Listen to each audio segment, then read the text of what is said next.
The VideoMic by Rode is a great addition to any YouTuber's or even amateur videographer's arsenal.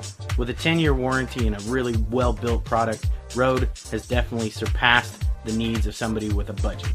With a high-pass filter, you're able to select between two different audio types where you're able to get a little bit better audio quality while you're outside and dealing with much more background noises than if you were from the inside. It has an integrated suspension system that's very useful for out and about, moving around so vibration isn't picked up. One of the issues with built-in microphones on cameras is they pick up every subtle movement as your hands slide around the camera body and lens. But I'm not going to really cover a whole lot of tech specs and review the product itself. Today I'm going to give you some tips and tricks on how to get a little bit more of an edge out of your Rode VideoMic. But if you're interested in some tech specs and a little bit better review on the mic itself, I will leave a couple links down in the description box below.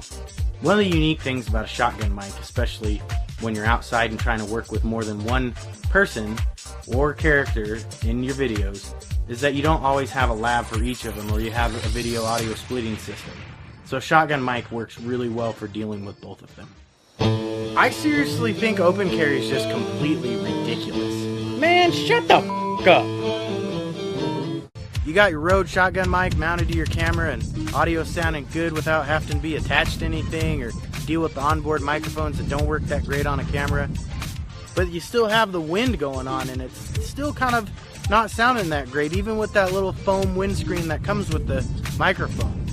What's the next thing you want to look into getting for your Rode microphone? A dead cat. Oh, he's so sad.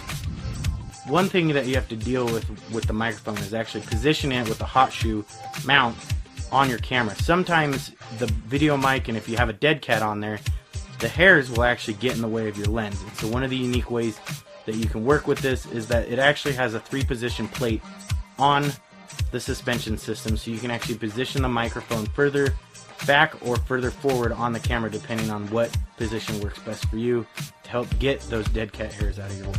And you'll notice that there's a plate built into the actual suspension. The plate has 3 holes in it, and in the center of the actual bottom of the hot shoe there will be a Phillips head screw.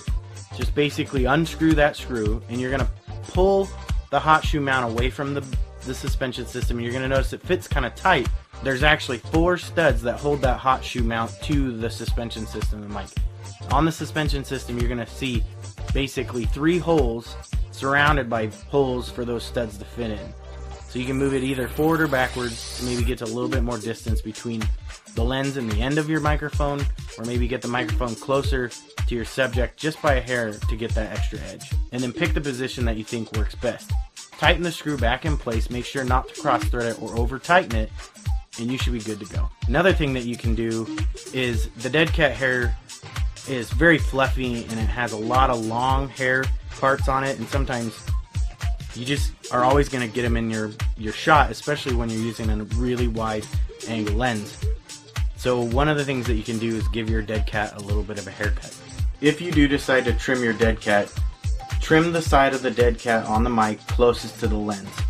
Set your lens as wide as it'll go and only trim the hairs just a little bit at a time until they're out of view pretty much all the time. That way you keep your dead cat as fluffy as possible to help minimize any wind issues when you're filming outside.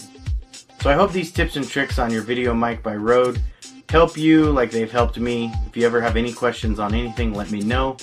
You guys take care and happy shooting.